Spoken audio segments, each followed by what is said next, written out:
I gotta show you guys something that's been happening on Twitter, and I think it's actually funny. I don't know why, but there's this guy that he will comment on my Twitter feeds or my Twitter posts or on things that I'm actually doing on Twitter. I don't know if he follows me too. It's just weird. Okay, anyways, this user's name is Tom. They have a picture of Tom from Tom and Jerry.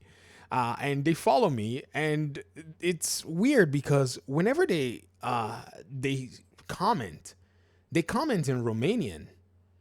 Interesting, because I don't speak Romanian. And so one day when he commented so much, I mean, I can go translate what he says. I can just use Google Translate, right? So you know what I started doing? I started to reply in Nigerian pidgin. Nigerian pidgin is kind of a Creole language that we speak in Nigeria. It's English based and has influences from, like, different West African. A friend of mine has the best way to actually break it down in its linguistic features. All this stuff from AI is nonsense. Okay, well, here actually he can teach it to you in like 2 sentences. He's like, take all your prepositions and do blah blah blah blah blah.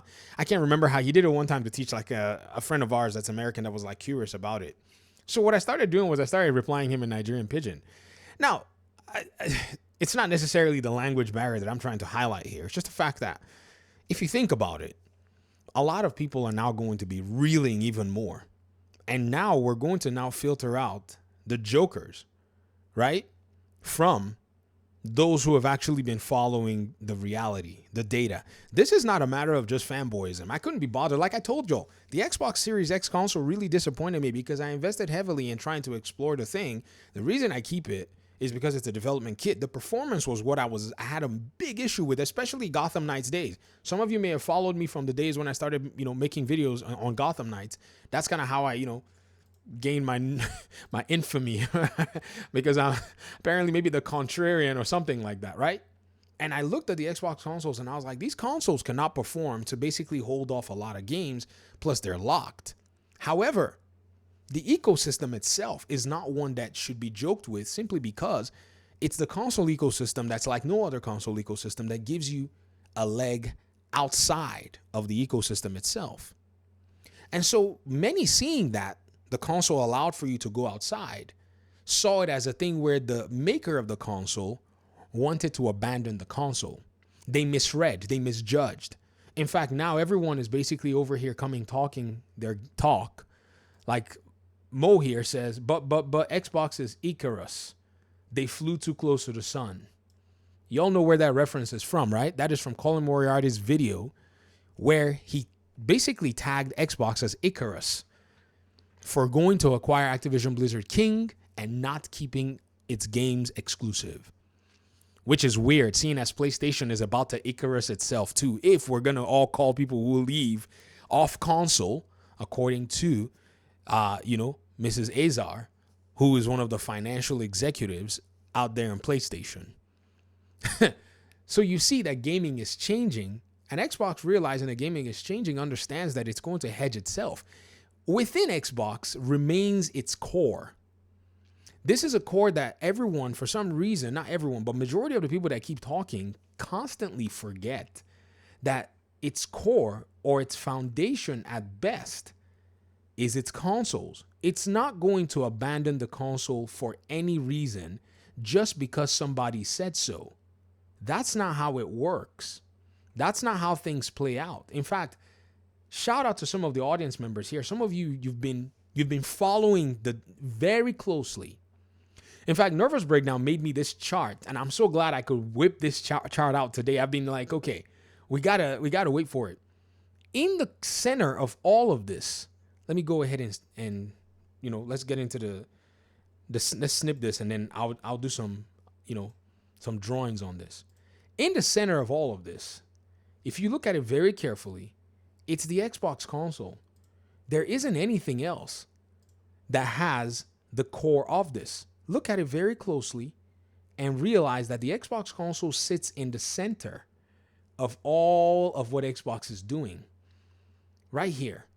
The Xbox One consoles, the Series S and X consoles, Game Pass for console, Game Pass for PC, where there's Ultimate as well, which allows for both PC and console.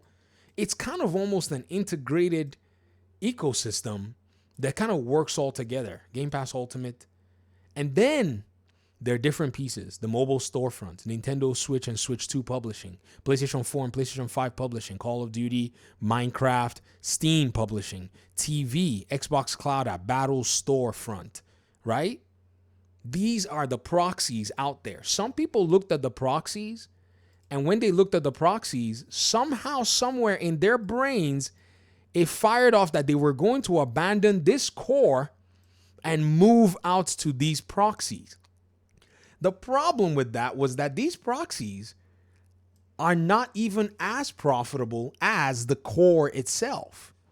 And even if these proxies altogether became profitable like the core, why would Xbox then delete billions of dollars? Which the projections are moving to 5 billion, but I give Xbox 4 billion because that 1 billion is mine in case I'm wrong. Why would Xbox want to delete and subject itself to negative $4 billion of revenue, which is what the core is capable of delivering at this time in their own ecosystem, not judging by any differential or anybody moving from, say, another ecosystem or brand new to Xbox who adopts this. Right? So, to Tom, you can speak all the languages in the entire world, right? And you can talk and talk and talk and talk, but it's not going to mean anything at the end of the day because all you're doing is you're just reeling from fantasies that you've created. I mean, I had to mute you for a little bit. That's all you're doing. That's why I replied to you in a language that you yourself would have to go find out and translate as well. Or I guess I would say a Creole that you'd have to go translate, because apparently speaking English and talking about this all this while and pointing to the data is not getting into y'all's brains. So somewhere, somehow, it's, it's imperative that maybe in a different dialect, you might understand what it is that we've been talking about all this while. You feel me? So when I look at all of this, and I've been looking at, this chart as well, and you guys have been looking at different charts that I've made. I've done some in pencil. I've done some, using paint, and some people say it's like crayons and all. Once you understand Xbox's business model, you'll see why they've decided that they're going to continue to invest in hardware. Because hardware, even though they've gone with loss-leading hardware, no loss-leading hardware like the Xbox Ally X, that hardware might have some discounts or some coupons from Xbox. But the big one with, I think it's 1 terabyte or whatever it is, the Z2 Extreme, that one's going to pretty much be sold at a profit for Asus. Or Xbox might give vouchers to, in a sense, discount it. I don't know. Don't count on it, though. That hardware piece is a Rogue device, and I've told y'all before, right? If you've been watching the channel, Rogue Strix devices or Rogue devices are priced at the premium point. They usually outprice everything in the market. That's why even the MSI, Claw, even with its Claw AI and the Lenovo Legion and all the others, they are not pricing themselves, even though they have almost similar, value proposition as much as the, Ally X.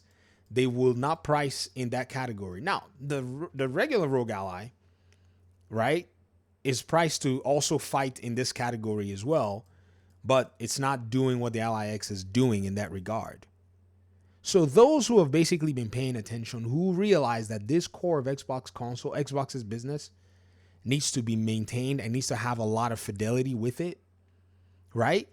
Then you will know and realize that anybody else who's telling you anything is pretty much just trying to gaslight you. That's what they're trying to do.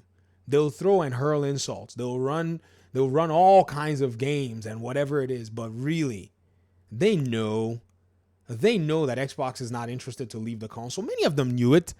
Why would Xbox leave the console? Talking about, they only sold 30 million. Only?